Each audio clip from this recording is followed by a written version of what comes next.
Bonjour et bienvenue pour votre nouvelle vidéo hebdomadaire sur la GMAO Capilog. Cette semaine, nous allons voir ensemble comment paramétrer votre base Capilog afin que vous puissiez utiliser de manière optimale l'application mobile Capigo. Pour avoir plus d'informations sur comment télécharger l'application mobile Capigo, je vous invite à consulter notre dernière vidéo hebdomadaire. Pour en revenir au paramétrage, la première chose à faire va être bien sûr de créer ses équipements et son arborescence. Du coup, je me rends dans le module équipement et arborescence, puis arborescence.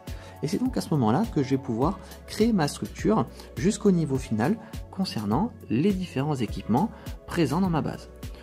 Cette étape est indispensable afin que vous puissiez faire des déclarations d'intervention et du suivi directement depuis l'application mobile Capigo. Pour avoir plus d'informations sur comment créer son arborescence et comment créer ses équipements, je vous invite à consulter nos vidéos hebdomadaires. Une fois ces éléments complétés, il va vous rester certains éléments tels que des listes de choix à renseigner. Donc pour ce faire, je me rends dans le module administration et paramétrage, puis paramètres, et ensuite dans la liste de choix. Ici, vous allez avoir un panel de listes de choix que vous allez pouvoir personnaliser et moduler afin que celle-ci puisse répondre à vos différents besoins.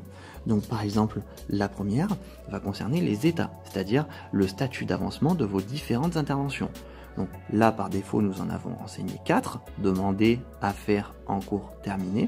Si vous voulez en ajouter ou en supprimer, vous pouvez le faire. C'est également la même chose pour les natures d'intervention, c'est-à-dire quel est l'ordre de travail. Est-ce qu'il s'agit d'un remplacement, d'un contrôle, d'un curatif, d'un préventif, etc. C'est modulable.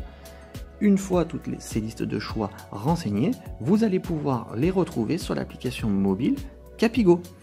Je vous remercie pour le visionnage de cette vidéo et vous dis à la semaine prochaine.